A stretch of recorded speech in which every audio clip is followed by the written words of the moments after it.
The story of history is the story of invasions. One group of people moving into someone else's land and taking it. One nation ends, another begins. Invasions drive history. Few Americans understand this is happening to them right now. The United States of America is being invaded. For the love of God, this is a damn invasion. Who is allowing this? They invaded our privacy. I think it's an invasion of the country. In other words, it's ending.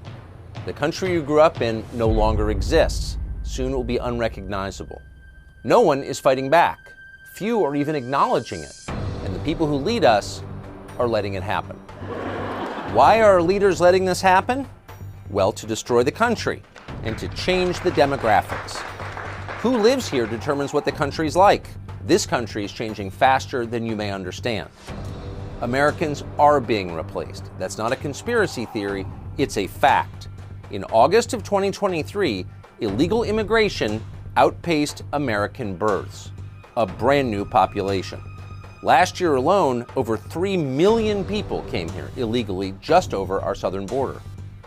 The media won't tell you it's happening, but if you look around, you can see it, and you can see it most clearly in our cities, which are collapsing. We elect people to protect us. That's what politicians are paid to do. But they've done the opposite. They've sold us out, and they've crushed what our ancestors built. Take a look at our cities. They're hellish, and immigration is the reason. The city of Chicago was in tough shape even before Joe Biden opened the borders. Now, parts of it are basically uninhabitable. Even the socialist mayor of Chicago says the city is breaking under the strain. Without real significant investment from our federal government, it won't just be the city of Chicago that won't be able to maintain this mission. It's the entire country that is now at stake. Chicago's politicians may complain about illegal immigration in public, but in private, they're paying for it with your money. They're spending more on illegal aliens than on their own citizens. They're doing this secretly. They're hiding it from the public. Our team uncovered a shadow terminal, for example, inside Chicago O'Hare Airport. Hundreds of migrants were being hidden there secretly. Our team pulled up with cameras rolling, and at first we didn't see much. The city erected a black tarp to hide what was going on. The motive was simple. They didn't want us to see it.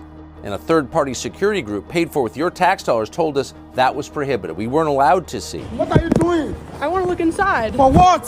For what? They weren't local or federal law enforcement, so we ignored them. They had no authority. They were rent-a-cops.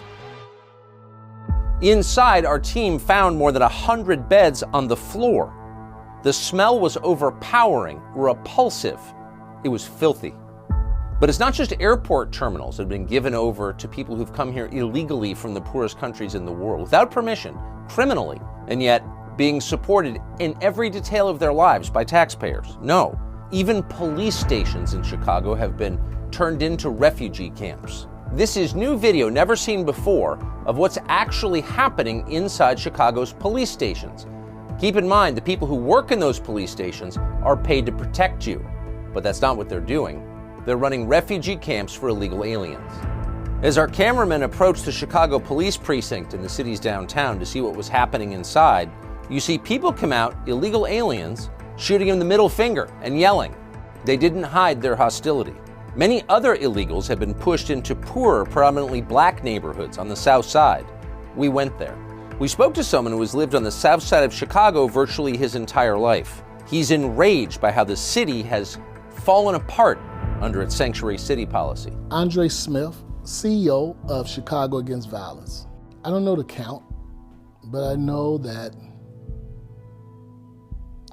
the readiness, the language of sanctuary city, state, and county should have had a plan, but it led to a massive destruction.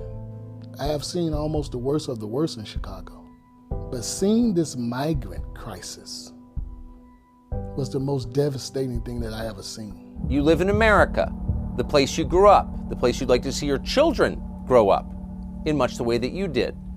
But that won't be possible because of the single greatest sellout in our history. Hundreds of years of America eliminated by an invasion that our leaders made possible. You should know that.